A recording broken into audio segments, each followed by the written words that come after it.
Hello, people. I'm somewhere here.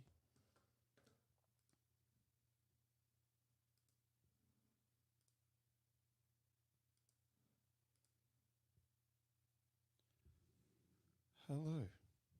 Can you all hear me? There's a couple of you there. Just pop a yes up in the comments. And we should be all pretty much good to go. I know I'm a little bit early, but still not feeling 100%. So, hi Benita, good to see you. Hope you're well over there in WA, in one of the areas that isn't too locked down in this great country of ours. The country of 8 individual countries. So, I hope all is well.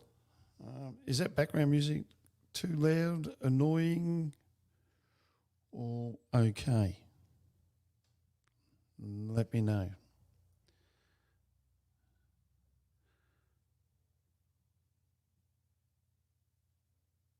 It's raining still over there. And my brother-in-law's not too happy. He can't get over there, so they've still got a ban on Queensland. But thumbs up who enjoyed the World Matchplay, because I certainly did. May not have watched You Don't Hear Music. Now?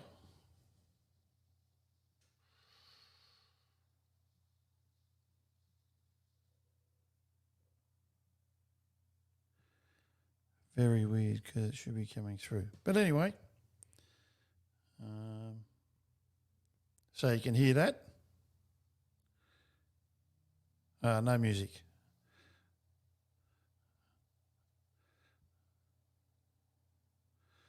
Okay, well, it'll just have to be my dulcet tones, but what time we got? Let's have a bit of a squeeze. 4 minutes to go, and then we'll get into the World Matchplay. I will talk about not so much the final or the prelim matches and some of the great matches that I thought were there to be watched, and some of the people that were disappointing. I'm happy with you, Tones. Thank you very much. But yeah, it was a good tournament. I will throw a screen up in a minute so you can have a look at all the scores and brackets and everything if you hadn't seen them before, or all of them. I gather most people would now. Yeah, Robbie Braid, good to see you, buddy. And I don't think, did you tip and go all right this week on the NRL or not? I didn't see the post, so let me know. But yeah, we'll probably, watch most of it up to 2 a.m. Yeah, well, yeah, it's a little bit late. I'm getting a little bit old. And 7 of 8, Rob, just not, that is just disgraceful. Couldn't believe you didn't get 8 from 8. Who let you down? That is the question. But no, good tipping, buddy. You're doing well. I've never seen anyone so consistent in his tipping on NRL than this bloke. Now, if you're a punter, be friends with him, because he's pretty handy at the tip. Not like me. Not like me on the darts. I was a little bit... I gave up after the first round. Hopeless Bulldogs, yeah. But then the Sharks, you just don't know with the Sharks. They can play good one week, not the next. Play good for 2 and then keep everything going. But so what time we got? Let's go. I think we're at 2 minutes to. A couple of gold medals have been won by the Aussies, which is really, really good, at the Olympics. And now rugby sevens. The Kiwis stuck it up us again. So yes, you did, Juanita. You went exceptionally well on your tips. as I said, I gave up. But I'll see if I can throw this and split the screen. So this is a new thing that I've been playing with. So let's see. We're going to share this screen. And there we go. We can share it. So that's how the brackets worked. And in the first round, you had Gerwin, Jermaine Watamina, and then Johnny Clayton, Dirk van Duvenbode. I think he's going to fall off the perch a little bit. He's one that I think, and in the next game, I think this bloke will fall off the perch a bit. Dimitri van der Beek, and then Devin Peterson, and he's the one I think will fall off the perch. They sort of looked a little bit gun-shy again up on stage, the two of them. But that's just my opinion. Dave Chisnell, Vincent van der Voort, James Wade and Luke Humphreys. Not surprised about Luke in that first round. And then Christoph Rajeski over Brendan Doolan, which Brendan shocked me. If you've been following the Pro Tour, he'd played well all week, the week before in 17, 18, 19, 20. Then Rob Cross beat Ross Smith. That was a pretty good match. I'll talk about this one a little bit because even though the averages weren't too good, one of the things was at one stage there, I can't remember what it was, but it was like a 6-1, 7-1 or somewhere around there that Callan was over Glenn. And Glenn finally fought back in the match. So hopefully he may be starting to turn things around. If not, I don't think he will. That's just another thought. Yeah, they didn't play well, but I just think Brendan will be there all about. He's like a seasoned professional. And let me just I'll show. So Brendan and Peterson didn't play well. I don't think they're going to play well for a while. That's just me and my thoughts. Brendan, yes, and I don't think Devon will. He'll get there every now and again. He'll play a reasonable match here and there, but I don't think he's going to hit the highlights as everybody thought he would. And here's another disappointing match for me. Peter Wright and Danny Noppert, he's all over the shop. Joe Cullen and Chris Dobie had a great match in the first round.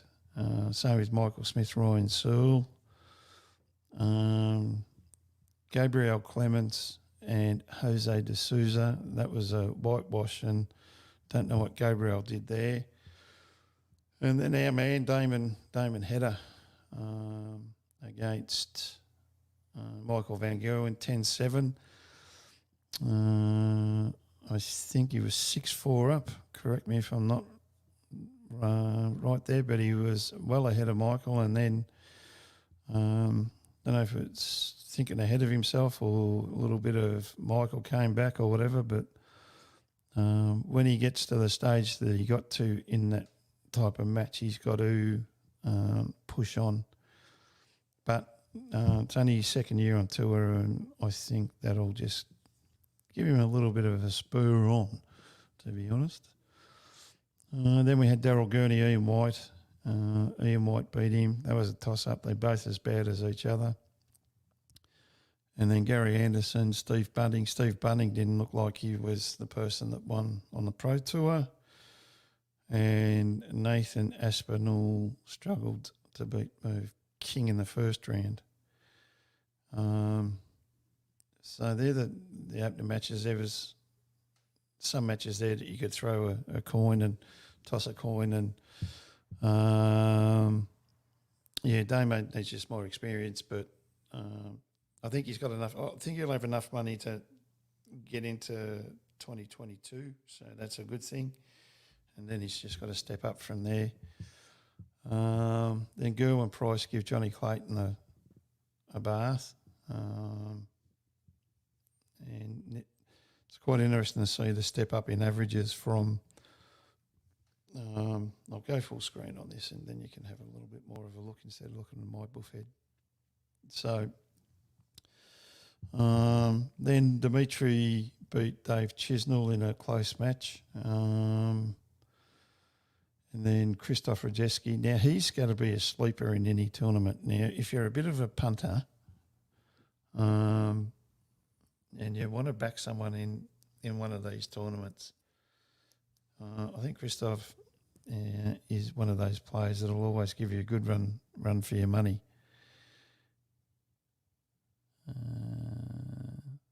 That's Christoph. I need to just put this up, so let me... Is that Christoph sitting top 3 of all telly events? Just let me know. Or is it Gerwin?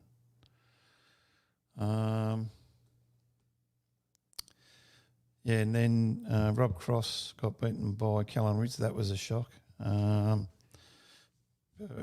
Rob Cross is starting to get that little bit of mongrel back in. Callan's, I don't know if you do know, but last year he was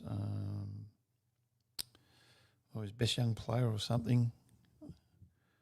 Oh, Damo, yeah, he's sitting in the top, yeah, on telly events. He's doing all right, the young man from WA. And then Peter Wright, 105 average over Joe Cullen. You can't do much about that. And then Michael Smith beat Jose de Souza. That was a good match. It's probably one I watch again, but because I got them all taped. And then Michael Van Gerwen beat Ian White, which was no shock. Ian White once again on stage and panicked. And an excellent match. Now, I could be wrong here. It could be just because I like Nathan Aspinall wearing his shirt tonight. But yes, that was an excellent match. Could have gone either way. Just a couple of lucky legs to Nathan, and the averages weren't brilliant. But you know, it was a good spectacle. Then we had, and this is just the way the draw goes. It was a bit unlucky that these two met at this stage, but Gerwin Price, Dimitri Vandenberg, and Dimitri demoralised Gerwin, and Gerwin embarrassed himself trying to dance like Dimitri does at the start, taking the piss off him. But Dimitri, at this stage, whether he won or lost or made it to the final or not, I just felt that he just proved that last year wasn't a fluke. And if you go through his matches, yeah, he was amazing. Juanita, he's gone 94.6, 103.6, and then 102.2. So he kept it going along the way. Then Christoph beat Callan Ritz, which is to be expected with Christoph's experience. Peter Wright gave Michael Smith a touch-up, and Michael Smith... thank you. Well, agreeing on me with Demi. But Michael Smith's got to start winning tournaments, or he's got to be the best player that's never won anything.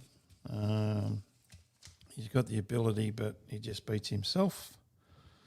Then Michael Van Gerwen beat Nathan Aspinall. He was just out of sorts, the Asp. And then we went into the semi-finals where, as it turns out, the best two players in the tournament stood up and went to the final. Because sometimes you'll see someone lose that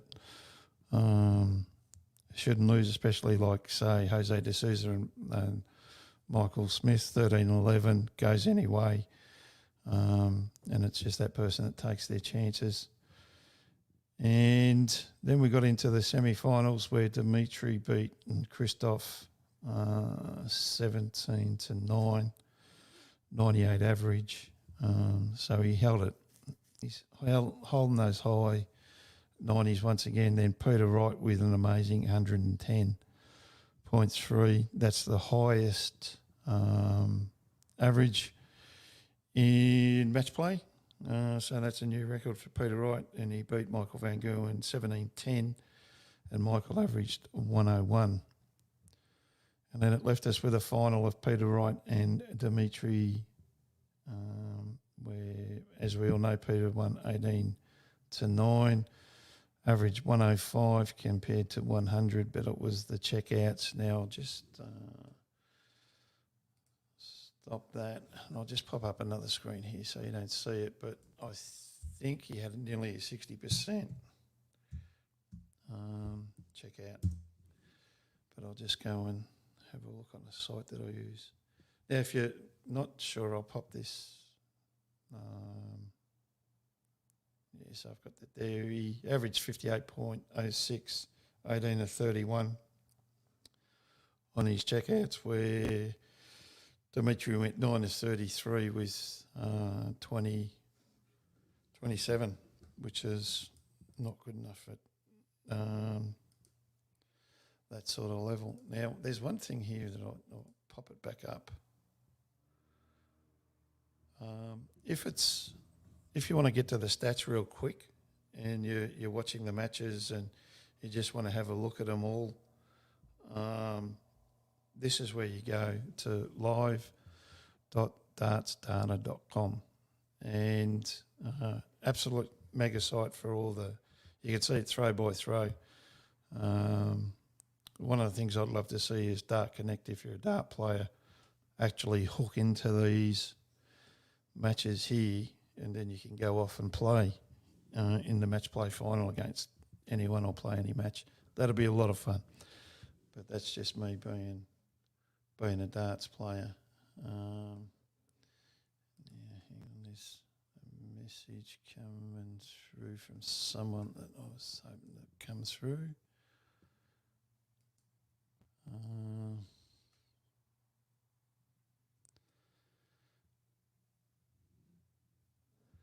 Yeah, so no, that's all right. It wasn't someone I was thinking. But so yeah, this is a great site. Breaks everything down. It's an official PDC site as well. This is pretty much where they do all of their scoring and stats from as well. So you go back to older matches and have a look. So that's pretty cool. So that's pretty much the match play now. There's some things that we don't see here that,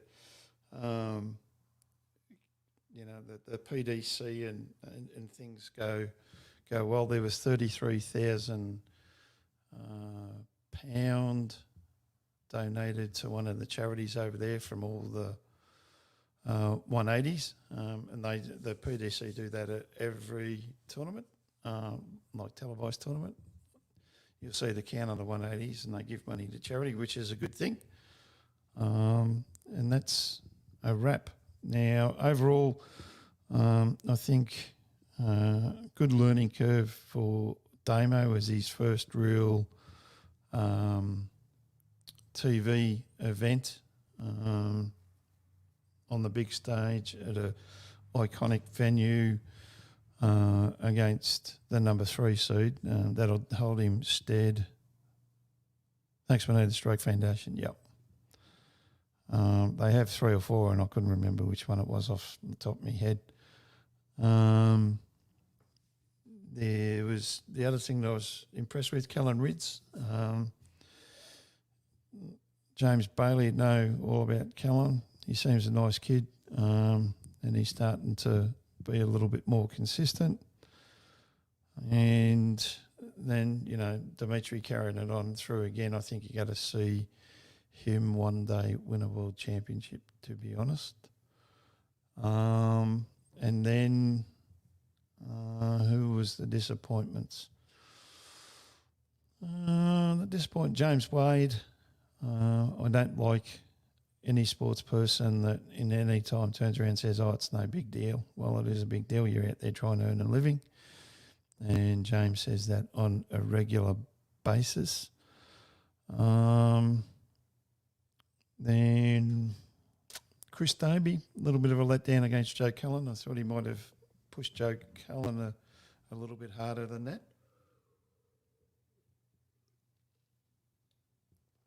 And just Danny Norbert, or Norbert, whichever way you want to go. He just sort of gets into these events and then it doesn't show up.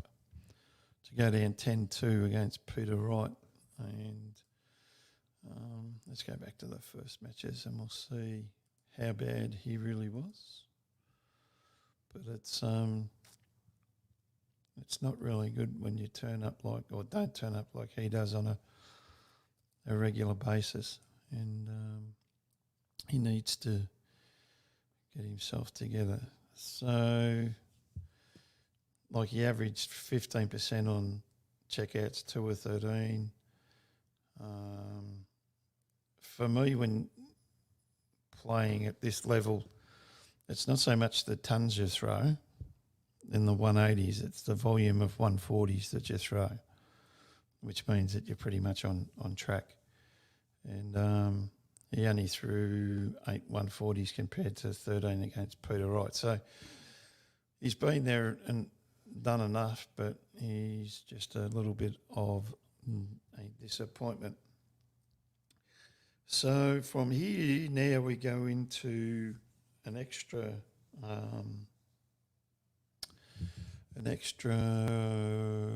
Pro Tour. So they're throwing that in because they haven't been able to get this free away in Europe. So that's really good. So they're coming up next month in September. So that's pretty cool. And then we've got, I'm not sure what's happening in Western Australia, but they've just had their DPA event. So they'll have another one coming up fairly soon. Then we'll have, I'm not sure what's happening here in Queensland. It's just an absolute balls up around Australia at the moment with these sort of things. New South Wales, I don't think they'll be having theirs for a while. I'd say based on numbers and things like that, they'll be in, it's next week for the PDC over in WA. Thanks, Juanita. And it'll be interesting to see how New South Wales end up, but they're going to be knocked down for a little while, central New South Wales at least.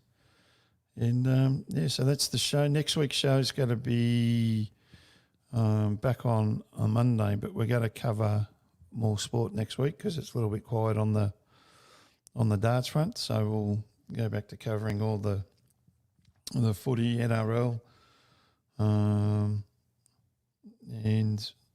a little bit of the Olympics, but I'm not too excited about the Olympics. They've lost all their polish, but until they have darts, they're not really Olympics. And then from there, we'll get set for the World Championship. And there's a few other events, especially the European ones that are coming up. So we'll cover all of them and keep all of the people that enjoy sport up to date from, sports lovers' point of view. That's yours truly. When I was at school, I wanted to be a sports journalist, but ended up a sports photographer. So, so I can now get into that, and we'll get a little bit more active as the channel grows. So make sure you share it amongst. Yes, he is seeded for the Euros. That's why he didn't have to qualify. I think he's seeded 12, so he goes in on the second round, so which is pretty good. So that's going to be good for Damo. Simon's there. He qualified for all 3 events, which is now 2 events. GG missed out. He made the 45, but didn't win any of those matches. So, and see, I do know me stuff a little bit every now and again. So don't be shocked, Juanita, that I knew he was 12th. Good guess, but I knew it.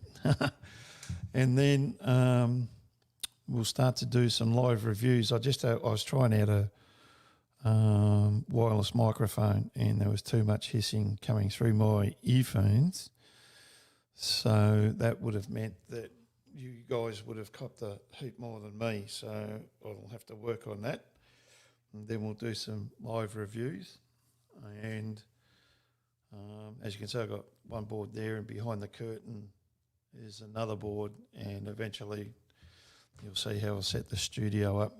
And there's another, I think, 3, maybe 4 cameras to go up so that we can get it all fun. Now, I'm still waiting for confirmation, but we may have next Monday someone to come in on as a guest from the UK, so we'll wait and see on that one. He said he will, but just waiting for confirmation that it fits in with his time frame, because this show goes live in the UK at 11 a.m. their time. So if he can make it, thanks, Juanita.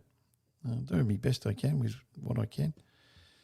And so, yeah, that's pretty much a wrap. To talk about AFL and that, I'll get frustrated, so I'll talk about it next week. Because, the way they're carrying on about the COVID, it's a little bit of a carry on, but they'll get there. As long as we keep seeing sport on TV, I think pretty much from here on in, you're going to see full houses at the darts. But to the couple of people that are on, did you think, even though the crowd was there, it did seem a little bit flat at times? I don't know what the rules were, but it just seemed a little bit flat. It was like they were learning to be an audience again over there, but that's just observation. But once again, congratulations to Peter Wright. He is a little bit of a character. Before I go, I'll tell you a story. I was doing the Brisbane World Series with a photography, and I was shooting for the PDC, and Peter lost in the first round, and I went and started to follow him. Security pulled me back, and then to get out of the place, you had to walk down these stairs. The media centre was down the stairs with him. And all I could hear, Halloween, because he had to go downstairs to go out, was this bloke blaming everything except for himself for not throwing well and losing. It was the darts' fault, it was the flight's fault, it was everything. It was quite funny, quite amusing listening to him. But, he's number 2 in the world. I think he'll be number 1 before too long to take over from Gerwin again. But I think we'll start to see some really good matches between Peter Wright, Dimitri, Gerwin Price, Nathan Aspinall, and Michael Van Gerwen every now and again. Michael Van Gerwen, to me, has just found out that he's no Phil Taylor. He doesn't have that aura about him anymore. So, once again, thanks for being a part of the show. If you are listening to the replay of this, thank you for listening to the replay. As I always say, be safe out there. It's a mad world that we live in. Talking about that, starting next week is my other show that I'm going to do, which is more to do for people my age, and it's more a lifestyle and living show. So I'm taking everything that I've learned over the years, from sales, photography, marketing, and even things that I've picked up along the way, like cooking and all of that, and I've got to talk about all of those. And one of the segments that we'll have in that show every week is The World's Gone Batshit Crazy. So that'll be something that'll be topical at the time, and we'll have a bit of fun with that and a bit of interaction. So that's going to come probably the week after, so around about the 12th, I think, because we're heading off to Stanthorpe for a few days. Then when I come back from Stanthorpe, we will kick that show off. But once again, thank you everybody, Juanita, Robbie, for all jumping on and listening to the show. Make sure, thanks Juanita, and make sure that you subscribe to this show.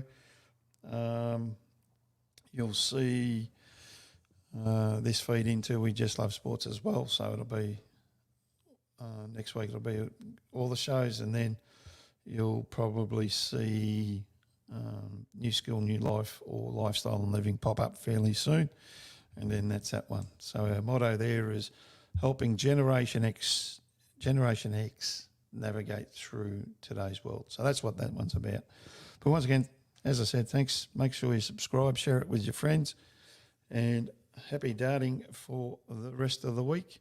And may you be safe out there, and make sure if you're over on the East Coast to wear your mask, because they're pretty much compulsory. So once again, have a great day. Thanks a lot.